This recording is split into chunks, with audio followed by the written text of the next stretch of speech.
जय जगन्नाथ जानते सांग मैंने आज हूँ संडे संडे समस्त घरे नॉनवेज होता है आम घर बोधे नॉनवेज होती मत जानते इलिश माछ खाया बहुत भल लगे आपको बहुत थर मुझे वीडियो कही इलिश माछ खाया भल लगे तो आज मैं कहली जहाँ भी इलिश आण टे खाइबा आउ तो इलिश माछ बहुत रेट तो ये कहले हो मुझे नहीं आसबि मुझे निहाती थोड़ा थोड़ा खाइदा कथा आउे सी नहीं आसुँच इलिश माछ केते केते देकी आनलो 500 ना केते 500 ग्राम को केते 1000 टंका ना 1100 टंका हाँ छाड़ से कौन देकी आनिचंती तो ताकू आज मु प्रिपरेशन करी आपको देखी चलतु कौन केमी प्रोसेस कर कारण निहत थरे अधे आम खाऊ टेस्टी टेस्टी कर बनई खाइबा आ चल देखा केमती मु बनाऊँ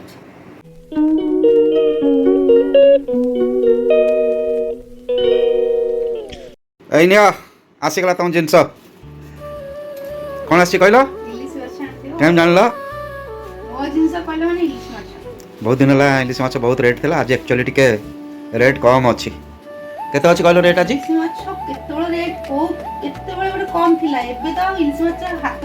ना टिके छोट साइज अच्छी 1100 टका 500 वाला 1100 खंडे पड़थिबो आ किलो 1.5 किलो रे तो बहुत रेट बहुत बहुत बहुत 2000 केली के आउची 2000 ऊपर रे हां बढ़िया है तो दीट जाको मिसी करे हला आधा किलो छोटिया इलिश तेणु कर टिके कम रेट रे देला हां हां 1100 मना कहला कहला 1100 टका ना नेबी नले देबिनी हां आज इलिश रे कोन करियो बहुत दिन तमर आशा पूर्ण हला ना कोन करिवि तमने को कोन करियो तमर कोन इच्छा अछि पे आन दै छ तो तम चॉइस से करिया अच्छा ना तम पे आन दै छ माने तम चॉइस रे करा हबो ना हां विभिन्न प्रकार इलिश तो तम करी खुएछ कि 2-3 वर्ष तळे गोटे करिथलो बाम्फा इलिश सेटा बहुत टेस्ट थला आज पन मु भूली पारुनी हम कड़ाई बांफी देबी हां कड़ाई रे करो किछ ने कड़ाई नाला हम घर टिफिन हला कि जे कोनोसी बड़ कंसा हला तेरे करो टिफिन रे हुए किंतु मु भाबछि कड़ाई रे कर देबी हां करो करो जो थरे करछ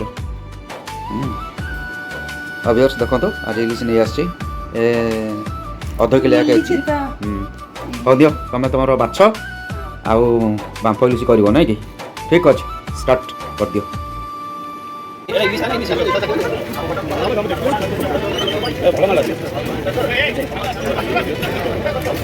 ए कौन कर दे अरे आने के अरे कौन कर दिया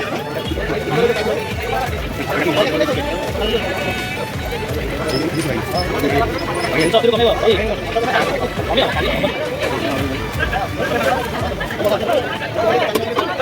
माछ धुआई गला वर्तमान नेक्स्ट प्रोसेस कोन एबे लूण हळदी टिके दियो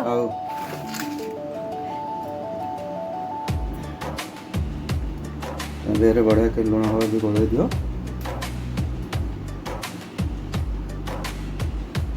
आ टिके एथि पकोन पकोन कोन बड़ा टिके टिके टिके ने भल लागिबो सुंदर देखा जीवो आ एते कॉस्टली देकी हम इलिश माछ थरे अधे खाइबा तो ताको तो भी टेस्टी करी बनेबा सेटा कथा ना तमे जत्ता थर भी जहा इलिश करछो बहुत टेस्ट लागे आ बहुत कमेंट्स पाइछो ती हे छै आको भल्ला भाबरे मैरिनेट कर दबा माने गोळे दबा पूरा हाथ रे गोळेबे बढ़िया की गोळे देबे अच्छा हमर इलिश माछ लूण हळदी देकरी गोळा के रहि गला नै कि ओके आ वर्तमान नेक्स्ट प्रोसेस कोन मसला बटिया देखो ना सब रेडी के थुआ आइची अच्छा आज पा जम्मिला ए कोन कोन सब नै छ एते मसला सब कोन कोन नै छ विशेष तो किछ मसला नै एटा कोन हबो धनिया पत्र दिया हइबो नै कि सुनो सुनो हां हां आगे मसला बाटीबा आमे तो बाटिया पई कोन कोन दरकार देखे देबा देखंतु एठी मु जेहेतु इलिश माछ बहुत कॉस्टली आउ आमे दिन अधे खाउछु तेनकर ताको टेस्ट करिया पई मु कोन कोन मसला देछि देखो पके देबा कळा सोरिषटा कळा सोरिष एटा होची हमर येलो सोरिष धळा सोरिष जा कहंती देले टेस्ट लागे ताको हम टेस्ट करिया पई पकाउछे ता संगे दरकार मो जो रेसिपीटा करू ता संगे पोस्त देले मध्ये बहुत स्वादिष्ट लागे आपण मन जानछन जोथे पोस्त देले भल लागे ता सहित टिके जीरा सामान्य जीरा नउची सुन एडा रसुण रसुण नहीं गेली आउ रसुण किछि मु दे देबी तरकारी रे हला से पछ कथा तापर एबे टमाटो जो रखि ताकू मध्ये पक्की दोछि आ ए टमाटो रखि तरकारी दा हां हे गला एबे हमको एटा कोन ଏଇଟା ଆମର ତରକାରୀ ଯେତେବେଳେ ଯୋଉ ଇଲିଶଟା କରିବା ତାଦେହରେ ଏସବୁ ମିକ୍ସ ହବ ମାନେ ଗୋଳା ହେଇକି ବସା ହବ। ବର୍ତ୍ତମାନ ମସଲା ରେଡି ହେଇଗଲା ନାଇଁ କି? ତାକୁ ଭଲ ଚିକଣ କରି ବଟା ହୁଏ। ଏଇ ମସଲାଟା ଚିକଣ ହେଇକି ବଟା ହୁଏ।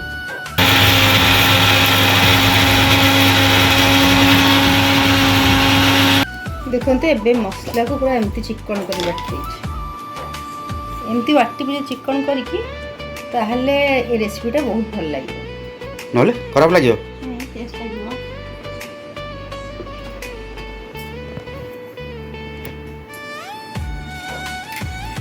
ଦେଖନ୍ତୁ ଭଲ ଭାବରେ ଗୋଳେଇ ଦେଲି ମସଲାଟାକୁ ଭଲ ଭାବରେ ତାକୁ ପାଣି ଦେଇ ଗୋଳେଇ ଦେଇଛି। ଆଉ ଆକୁ ଆମେ ଛାଣିକି ନେଇଯିବା କାରଣ ଦେହ ପାଇଁ ତ ସେ ମଣ୍ଡଟା ମାନେ ସୋରିଷର ଇଏଟା ଭଲ ନୁହେଁ। ତେଣୁକରି ଆମେ ସେ ମଣ୍ଡଟା ତଳେ ରହିଯିବ ଉପରେ ଆମର ପାଣିଟା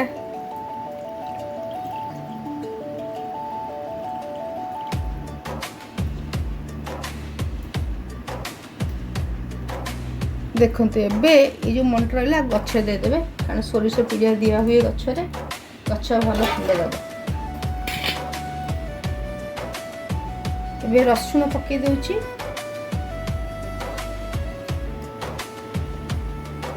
ଗୋଟା ରସୁଣ ନାଇଁ କି? ପିଆଜ ଦେଇ ଦେଉଛି।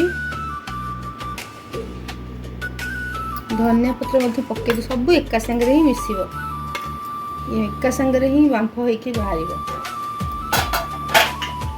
ଆଉ ଏଠି ହେଉଛି ଟମାଟୋ ଭଲ ଭାବେ ଗୋଳେଇ ଦେବା। ଗୋଳେଇ ଦେଇକି ଆମେ ସୋରିଷ ତେଲ ଦେଇଦେବା। ହଁ କଞ୍ଚା ଲଙ୍କା ବି ଛାଡ଼ିଦେଲି କଞ୍ଚା ଲଙ୍କା ଦେଇଦେବା।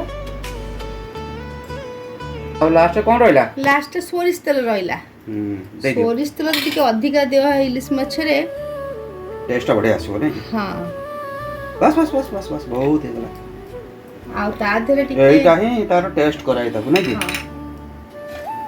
ଲୁଣଟା ଆମେ ଆଡ୍ କରିନେ ତ ଲୁଣ ସ୍ୱାଦ ଅନୁସାରେ ଦେବା। ଆମେ ଲୁଣ ମାଛରେ ଦେଇଥିଲେ ଅଳ୍ପ ଦେବା।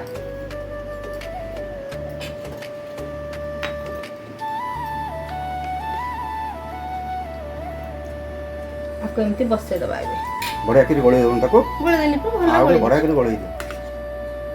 ୱାଓ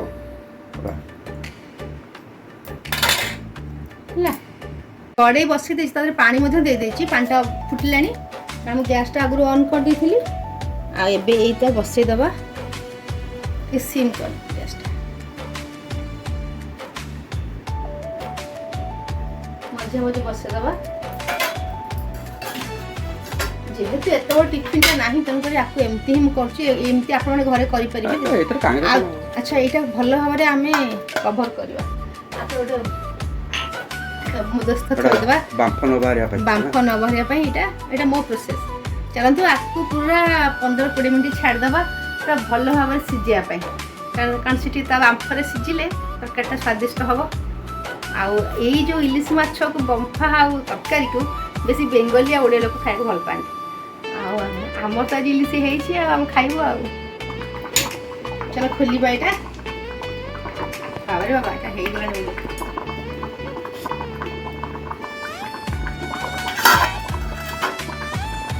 ହେଇଗଲାଣି ଆଉ ବାମ୍ଫ ବାହାରୁଛି ଜାଣିଲ।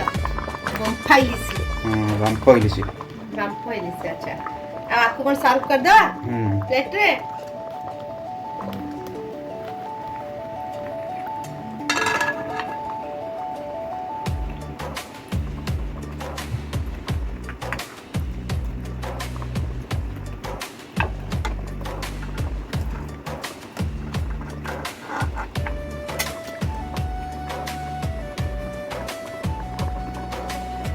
ଏବେ ଦେଖନ୍ତୁ କେତେ ବଢ଼ିଆ ବାସ୍ନା ଆସୁଛି। ମୁଁ ଆପଣଙ୍କୁ କହିପାରୁନି ଏତେ ବଢ଼ିଆ ବାସ୍ନା ଆସୁଛି।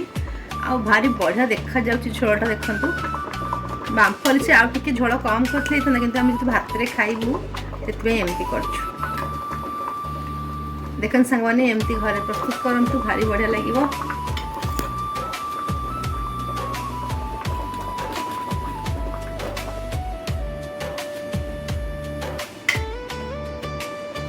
ସାଙ୍ଗମାନେ ଆଜି ଯେଉଁ ମୁଁ ଇଲିଶ ମାନେ ଯେଉଁ ରେସିପି ପ୍ରସ୍ତୁତ କଲି ଆପଣଙ୍କୁ କେମିତି ଲାଗିଲା? ନିଶ୍ଚୟ ଭଲ ଲାଗିଥିବ। ଆଉ ମୁଁ କହିଲେ ଆପଣମାନେ ବିଶ୍ୱାସ କରିବେନି। ଆପଣ ନିଜେ କରନ୍ତୁ। ନିଜେ କରିକି ଖାଇଲେ ଜାଣିପାରିବେ ଯେ କେମିତି ହେଇଥିବ ଟେଷ୍ଟ। तापरे यदि मो रेसिपी भल लगे आप निश्चय लाइक करूँ और जो मो चैनल नुआ अच्छे निश्चय सब्सक्राइब करूँ। रोचे सांग मैंने जय जगन्नाथ।